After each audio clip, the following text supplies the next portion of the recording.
প্রথমবার মেডিকেল ভর্তি পরীক্ষায় ফেল করতে করতে মাত্র 42 পেয়ে পাশ করেছিলাম। ঢাকা বিশ্ববিদ্যালয় ভর্তি পরীক্ষায় বায়োলজিতে আমি -1.25 পেয়েছিলাম। ঢাকা বিশ্ববিদ্যালয় এখনও আমার কাছ থেকে বায়োলজিতে মার্কস পাই। আমি বায়োলজিকে এতই অপছন্দ করতাম, আমি কলেজ লাইফে বায়োলজি বই কিনি নাই। বায়োলজি বই কিনা ছাড়াই আমি স্যারদের নোট জোগাড় করে কলেজ লাইফ পার করেছি। সেই আমি দ্বিতীয়বার ভর্তি পরীক্ষায় শুধুমাত্র মেডিকেল ভর্তি পরীক্ষার ফর্ম তুলেছি এবং আরটিডিএসে ভর্তি হয়েছি। আমি প্রথমবার মেডিকেল ভর্তি পরীক্ষায় মাত্র 42 পেয়েছিলাম। সেই আমি দ্বিতীয়বার মেডিকেল ভর্তি পরীক্ষায় 82.5 পেয়ে সিলেট এমএজি ওসমানী মেডিকেল কলেজে ভর্তির সুযোগ পেয়েছি। মাঝে মধ্যে যখন আমার কাছে জুনিয়ররা জিজ্ঞাসা করে, ভাই এখন থেকে শুরু করলে পারবো কিনা, সত্যি কথা বলতে আমার মনে মনে একটু হাসি পাই। কারণ আমি যেই অবস্থা থেকে উঠে এসেছি, আমি কলেজ লাইফে বায়োলজি বই কিনি নাই। আমি বায়োলজি বই কিনেছি সেকেন্ড টাইম প্রিপারেশনের সময়। সেখান থেকে আমি উঠে আসতে পারলে কেন তোমরা পারবে না? আমার খুব হাসি পাই যখন কেউ জিজ্ঞাসা করে যে আমি এখন থেকে শুরু করলে পারবো কিনা। রাতুলুর প্রথম কোশ্চেনটা তোরে আমি আসলে করি, যেটা আসলে আমার মনে হয় যে অডিয়েন্সদেরও জানার আগ্রহ, যে এই যে তোর কাছে ঢাকা বিশ্ববিদ্যালয়ে যে বায়োলজিতে যে মার্কস পাও না, উল্টা আরো -1.25, তুই এই ঋণটা ঢাকা বিশ্ববিদ্যালয়ের ঋণটা তুই কেমনে শোধ করবি? ভাই আমি ফার্স্ট টাইম যখন ঢাকা বিশ্ববিদ্যালয়ে ভর্তি পরীক্ষা দিই, বায়োলজিতে -1.25 পাই।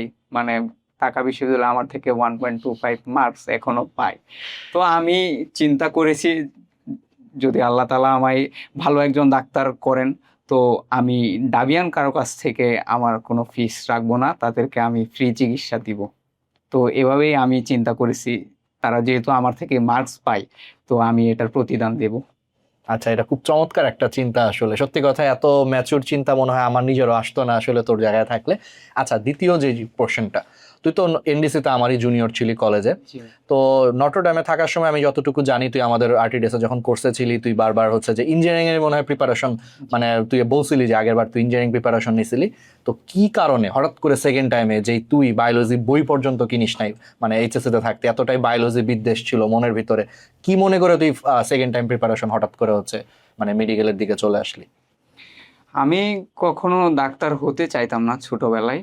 তো আমার চিন্তা ভাবনা শুরু থেকেই ছিল যে আমি ডাক্তার হব না, তো ইঞ্জিনিয়ারিং প্রিপারেশন নেব। কলেজ লাইফের শুরু থেকে আর কি আমি ইঞ্জিনিয়ারিং প্রিপারেশন নিয়েছিলাম। কিন্তু আমার চিন্তা ভাবনা চেঞ্জ হয় যখন আমি ফার্স্ট টাইম প্রিপারেশন শুরু করি। আমাদের অ্যাডমিশন ফেজ শুরু হয়, তখন আমার আম্মু অসুস্থ হয়ে পড়ে।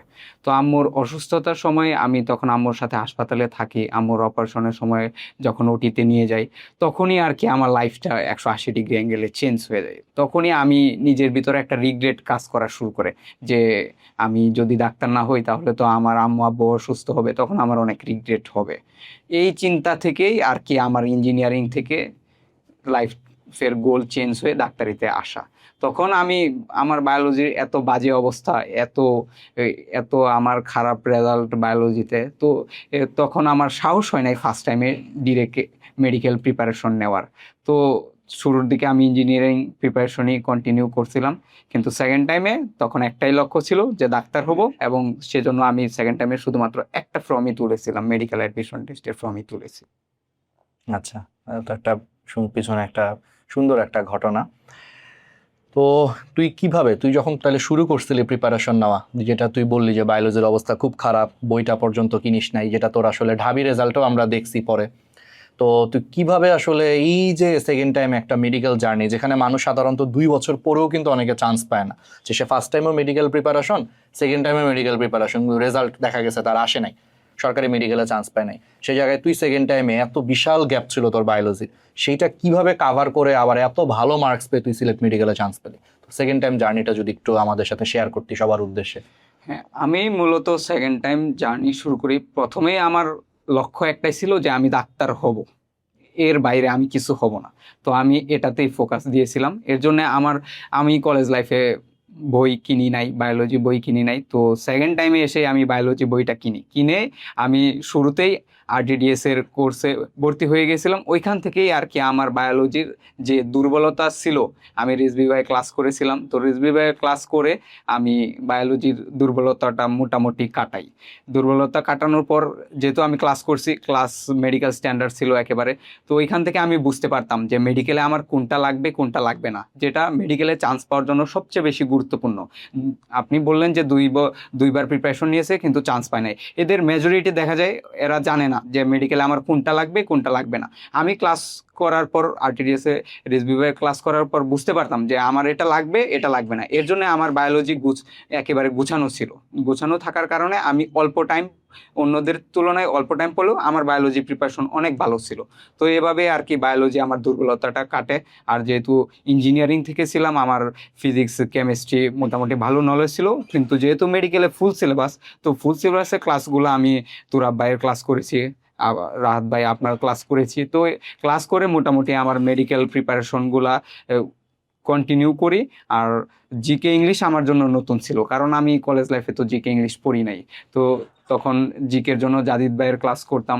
তো এগুলো করে মোটামুটি আমার প্রিপারেশনটা গুছিয়ে পরে পরবর্তীতে আমি ময়মনসিংহে RTDS এর অফলাইন ব্রাঞ্চ ছিল, ওইখানে আমি রেগুলার পরীক্ষা দিয়েছি। পরীক্ষা দেওয়ার ফলে আমার প্রিপারেশন লেভেলটা আস্তে আস্তে গ্রো করে, যার ফলে দেখা গেছে আমি কনফিডেন্ট ছিলাম যে আমার চান্স হবেই, এবং এর জন্য আমি একটা ফর্মই তুলেছি মেডিকেল অ্যাডমিশন টেস্টে। আচ্ছা, তো তোকে আরো কিছু কোশ্চেন আসলে স্টুডেন্টদের পক্ষ থেকেই করতেছি। তুই সেকেন্ড টাইম যখন প্রিপারেশনের সময় মানে নিজেকে কিভাবে মোটিভেট রাখতি? কারণ স্বাভাবিক শুরুতে তোর মনে হতো যে আমার তো পুরো বায়োলজিটা বাকি, অনেক কিছু পড়া বাকি, অনেক কিছু, তখন কিভাবে মোটিভেট করতি নিজেকে? হ্যাঁ, সেকেন্ড টাইম প্রিপারেশন নেওয়ার ক্ষেত্রে সবচেয়ে বড় বাধা হচ্ছে মানসিক একটা সমস্যা থাকে, হতাশা আসে। তো আমার ক্ষেত্রেও হতাশা আসতো।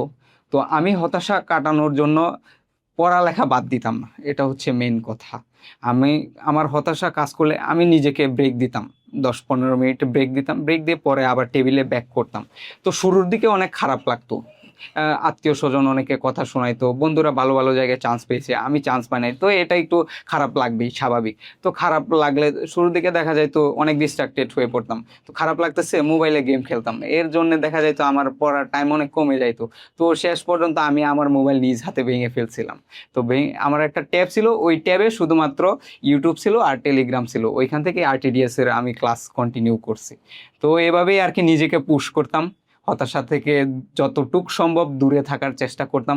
তারপরেও সেকেন্ড টাইমারদের এটা কমন ইস্যু যে হতাশ হয়ে পড়ে। তো হতাশ হলে আমি নিজেকে একটু ব্রেক দিতাম, ব্রেক দিয়ে আবার শুরু করতাম। কখনো একেবারে পড়ালেখা হতাশ হয়েছি 10-15 দিন ভরা আমি বই ধরি নাই, এমন হয় নাই। যেদিন আমি হতাশ হয়েছি ওই দিন হয়তো একটু কম পড়ছি, কিন্তু পড়ছি, পড়ার টেবিলে ছিলাম। তো এভাবেই আর কি জার্নিটা কমপ্লিট করি। তো আল্লাহ তাআলা সহায় ছিলেন, এর জন্য আর কি এত বেশি হতাশ হই নাই যেন একেবারে প্রিপারেশন খারাপ হয়ে যায়। তো এইভাবেই আর কি প্রিপারেশনটা কমপ্লিট হয়েছে, এবং আল্লাহ তাআলার অশেষ রহমতে চান্সও পেয়ে গেছিলাম। আলহামদুলিল্লাহ। আচ্ছা, ফার্স্ট টাইম বা সেকেন্ড টাইম যারাই মেডিকেল প্রিপারেশন নিচ্ছে, স্টুডেন্টদের মধ্যে দেখা যায় কি যে মানে ওরা আসলে অল্পতেই আসলে এই যে যেটা বলতেছিলাম যে হতাশ হয়ে যায় আসলে। আর তুই তো সেই জায়গায় একদম খাদের কিনারা থেকে আমরা বলবো যে ওইখান থেকে তুই উঠে এসে কামব্যাক করে সিলেট মেডিকেলে চান্স পাইছিস। তো তোর এক্সপিরিয়েন্স থেকে যে স্টুডেন্টরা যারা এখন ফার্স্ট টাইম বা সেকেন্ড টাইম, যার স্বপ্ন আসলে মেডিকেলে পড়া বা যে কোনো অ্যাডমিশন, ভার্সিটি হোক হোক ইঞ্জিনিয়ারিং, অ্যাডমিশন তো অ্যাডমিশনই, যে কোনো অ্যাডমিশনের এই প্রেশারটাকে কিভাবে আসলে ওরা জয় করতে পারে, মানে তোর পার্সপেক্টিভ থেকে যদি বলতি। আমার পার্সপেক্টিভে আমি যেহেতু 2বার অ্যাডমিশন ফেজ আমি কমপ্লিট করে আসছি, আমার কাছে মনে হয় সবচেয়ে বড় যে ইস্যুটা সেটা হচ্ছে লেগে থাকতে হবে শেষ পর্যন্ত। একটা জিনিসে শেষ পর্যন্ত লেগে থাকলে তখনই তার রেজাল্টটা বোঝা যায় যে কেমন রেজাল্ট করছে। এখন আমি যদি ফার্স্ট টাইমে আমি একটা ব্লান্ডার করে ফেলছি, এখন আমি যদি নিজেকে ওইখানেই ছেড়ে দিতাম, তাহলে হয়তো আমি আজকে থাকতাম না, আমি মেডিকেল চান্সই পাইতাম না, কারণ আমি প্রিপারেশনই নিতাম না। তো এই যে আমি নিজেকে ধরে রাখছিলাম, ধৈর্যের একটা ব্যাপার আছে, এবং এই ধৈর্য নিয়ে রেগুলার থাকতে হবে। প্রতিদিন প্রতিদিন পড়তে হবে, প্রতিদিনের পড়া কমপ্লিট করতে হবে, রেগুলারিটি মেনটেন করতে হবে। রেগুলারিটি মেনটেন করলে শেষ পর্যন্ত এমনিতেই ভালো প্রিপারেশন হয়ে যায়। আর ভালো প্রিপারেশন হয়ে গেলে এমনিতেই অটোমেটিক্যালি চান্স হয়ে যায়, নিজের ভিতরে একটা কনফিডেন্স আসে। আমার ভিতরেও সেম জিনিসটাই হয়েছে। আমি রেগুলার ছিলাম, প্রতিদিন পড়েছি, পড়ার ফলে আমার হয়তো আমি টাইম অন্যদের তুলনায় কম পেয়েছি, কিন্তু তারপরে আমার প্রিপারেশনটা ভালো ছিল বিধায় আমি কনফিডেন্স ছিলাম যে আমার চান্স হবেই, এবং আমি একটা ফর্মই তুলছি। তো জুনিয়রদের প্রতিও আমার এই কথাটাই থাকবে যে রেগুলার থাকতে হবে, শেষ পর্যন্ত লেগে থাকতে হবে। যে কোনো অ্যাডমিশন টেস্টে, ইঞ্জিনিয়ারিং হোক, মেডিকেল অ্যাডমিশন টেস্ট হোক, বা ভার্সিটি অ্যাডমিশন টেস্ট হোক, কেউ যদি রেগুলার থাকে এবং শেষ পর্যন্ত লেগে থাকে, তার কোনো না কোনো জায়গায় হবেই, এটা অবধারিত। আমার এক্সপিরিয়েন্স থেকে আমি তাই মনে করি। আচ্ছা, তোর যখন চান্স পাইছিলি, মানে তোর রেজাল্টটা যখন আঙ্কেল আন্টি শুনলেন, মানে ওনাদের অনুভূতি প্লাস তোর আসলে এই কষ্টের পরে আসলে যে ওই দিন রেজাল্টটা পাইলি ওই দিন কেমন লাগছে? এই কোয়েশ্চেনটা এখন পর্যন্ত আমায় কেউ জিজ্ঞাসা করে নাই, আমি ওইভাবে ভাবিও নাই যে 14ই ডিসেম্বর কেমন অনুভূতি ছিল। তো আমি ওই দিন আমি রিল্যাক্স ছিলাম যে আমার চান্স হবে, এটা আমি নিজ থেকে বিলিভ করতাম। তো ওই দিন হচ্ছে আব্বু আম্মু অনেক টেনশনে ছিলেন। আমার আব্বু অফিসে ছিলেন, একটু পর পর আম্মুকে ফোন দিচ্ছিলেন যে আমি কোথায়, কারণ তাদের কাছে অনেক টেনশন ছিল যে আমি যদি বাই এনি চান্স না হই ওনাদের কাছে, কিন্তু আমি জানতাম আমার চান্স হবে, যদি না হয় আমি উল্টাপাল্টা কিছু আবার করে ফেলতে পারি, এই ভয় ছিল আমার বাবা মার ভিতরে। তবে আমি ওই দিন গেম খেলছি, যেহেতু অনেক দিন গেম খেলি নাই, সারাদিন আমি গেম খেলছি রেজাল্টের আগ পর্যন্ত। যখন রেজাল্টটা পেলাম আমার ছোট ভাইকে দিয়ে, মোস্ট জুনিয়র ছোট ভাই, ওর এখন মাত্র 7 মাস বয়স, তো ওর হাত দিয়েই আমি আমার রেজাল্টটা ওপেন করি। 3বার ওপেন করি, কিন্তু 3বার রেজাল্ট আসে নাই। কেন আসে নাই? কারণ আমি সবগুলো স্মল লেটার দিছিলাম, আমার তখন ওই সেন্স নাই যে সবগুলো ক্যাপিটাল লেটার হবে। তো 3বারে ক্যাপিটাল লেটার দিলাম এবং দেখলাম যে আলহামদুলিল্লাহ সিলেট এমএজি ওসমানী মেডিকেল কলেজে চান্স পেয়েছি। চান্স এটা দেখে আমি নফল নামাজ পড়েছি, নামাজ পড়ে আমার বন্ধুরা ফোন দিয়েছিল, তো ওরা বাইরে ডাকছিল, যে পরে বাইরে গিয়ে সবাইকে জানালাম, আত্মীয় স্বজন অনেকে খুশি হলো। বিশেষ করে আমার আম্মুর রিয়াকশনটা আমি দেখতে পারছিলাম, কারণ আমার বাবা মার ইচ্ছে ছিল যে আমি ডাক্তার হবো, কোনোদিন আমায় প্রেশার দেয় নাই। তো ওই মোমেন্টটা দেখার পর আমার রিয়েলাইজেশন হয়েছে যে যদি আমি ফার্স্ট টাইমে অনেক ভালো জায়গায়ও চান্স পাইতাম, ইঞ্জিনিয়ারিংয়ে বুয়েটে চান্স পেলেও হয়তো আমি আমার বাবা মাকে ওই দিন যেই খুশিটা দেখতে পাইছি এই খুশিটা হয়তো আমি দেখতাম না। তো এটা আমার জীবনের সবচেয়ে খুশির একটা দিন, যেটা হয়তো আমি কোনোদিন ভুলবো না। ওই মোমেন্টটা আমি কোনোদিন ভুলবো না, যখন রেজাল্ট পাওয়ার পর আমি আমার মার দিকে তাকাইছিলাম, ওই মোমেন্টটা আমার সারা জীবন মনে থাকবে। না এটা আসলেই, এবং পিছনে একটা ছবি, আসলে এটা স্টুডেন্টরা হয়তো অনেকেই মুভিটা দেখছে, আসলে 12th ফেল। আমরা এই ব্যাকগ্রাউন্ডটা আসলে রাখছি মূলত এই কারণে যে তুই আসলে ঢাবিতে বায়োলজিতে -1.25, মানে এটা ফেইলও বলা যায় না, এটা আসলে মাইনাস, মানে আসলে মানে ফেইলের থেকেও বড় ফেইল আসলে, সত্যি কথা। তারপরে মেডিকেলও হচ্ছে ফেল করতে করতে 40-এ পাস, হয়তো কোনোভাবে 42 পেয়ে গেছিস। বাট এই যে অনেকটা এই যে মুভির 12th ফেইলিয়ারের মতো বাস্তব জীবনের যে একটা ফেইলিয়ার থেকে যে আসলে কাম ব্যাক করা, এর জন্য আসলে আমার কাছে লাগে যে এই ভিডিওটা আসলে স্টুডেন্টদেরকে অনেক ইন্সপায়ার করবে, এটা আমরা আশা রাখি। ছবিটা এই জন্য আমরা আসলে পিছিয়ে দিয়ে রাখছি। আর এই তো তাইলে তোর জন্য অনেক দোয়া থাকবে। আর এই ভিডিওতে অনেকেই হয়তো ভাবতে পারেন আমি কেন তুই করে বলতেছি, কারণ আমাদের স্টুডেন্ট ছিল, এখন আমাদের ছোট ভাই, মানে একই প্রফেশনের ছোট ভাই মেডিকেল স্টুডেন্ট, এখন আগে স্টুডেন্ট ছিল আমাদের, এই জন্য হয়তো ছাত্র শিক্ষক সম্পর্ক, এই জন্য আমরা আসলে তুই করে বলতেছি। তো এই ভিডিওতে আমি লাস্টে আসলে একটু খোলাসা করলাম। আর সবাই হচ্ছে আমাদের স্টুডেন্টের জন্য দোয়া করবেন, ও যাতে অবশ্যই একজন ভালো মানুষ হতে পারে, রাতুলুর একজন ভালো মানুষ হতে পারে, একজন ভালো ডাক্তার হতে পারে, দেশ এবং সমাজের যাতে অনেক উপকার করতে পারে, ওর মাধ্যমে অনেক উপকৃত হয়, এটার জন্য অবশ্যই আপনারা দোয়া করবেন। এবং যারা এই ভিডিওটা দেখছেন বা স্টুডেন্ট যারা দেখছো, তারা এই রাতুলের ভাইয়াকে দেখে হচ্ছে অনুপ্রাণিত হও, যেরকম খাদের কিনারা থেকেও ঘুরে আসা যায়। 12th ফেলিয়ার মুভিটা শুধু আসলে মুভি না, বাস্তব জীবনেও যেরকম 12th ফেলিয়ারের মতো মেডিকেল অ্যাডমিশনের যে একজন রাতুলুর ভাই আছে, এটা দেখে ইন্সপায়ার্ড হয়ে পড়তে বসো। ইনশাল্লাহ স্বপ্ন আসলে আকাশ ছোঁয়া হইলেও যদি তোমার এফোর্ট, তোমার পরিশ্রম যদি সেই লেভেলের যদি হয়, ইনশাল্লাহ তুমি অনেক ভালো করবা। তো ধন্যবাদ সবাইকে। রাতুলুর যদি লাস্টে যদি কিছু বলতে চাস। আমার একটাই পরামর্শ থাকবে, প্রতিদিনের রুটিন প্রতিদিন ফলো করতে হবে। হ্যাঁ, মাঝে মধ্যে রুটিন ফলো করা সম্পন্ন হয়ে ওঠে না, তো সেক্ষেত্রে হতাশ হওয়া যাবে না। যদি হতাশ হয়ে আমি পড়ালেখা ছেড়ে দিই তাহলে তো আর পড়ালেখা আগাবে না। তো হতাশ না হয়ে নিজেকে ধরে রাখতে হবে, পড়ার টেবিলের সময় দিতে হবে, রেগুলারিটি মেনটেন করলে ভালো প্রিপারেশন হবে, আর ভালো প্রিপারেশন হলে ভালো জায়গায় চান্স হবে। এটা প্রসেস, এই প্রসেসে থাকতে হবে। তো সবার জন্য শুভকামনা রইল, আমার জন্য সকলের কাছে দোয়া চাই।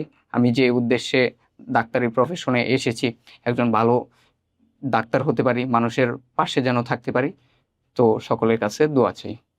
আর একটা কথাই বলবো, ভাইরাসই, আরটিডিএস আমার পাশে ছিল বলেই হয়তো আজকে আমি এই জায়গায় আসতে পেরেছি। তো আরটিডিএস এর সকলের প্রতি আমার কৃতজ্ঞতা, তারা আমার পাশে ছিল, আমার টাফ সিচুয়েশনে পাশে ছিল বিদায়ী আজকে আমি রাতুল এখানে আসতে পেরেছি। ধন্যবাদ।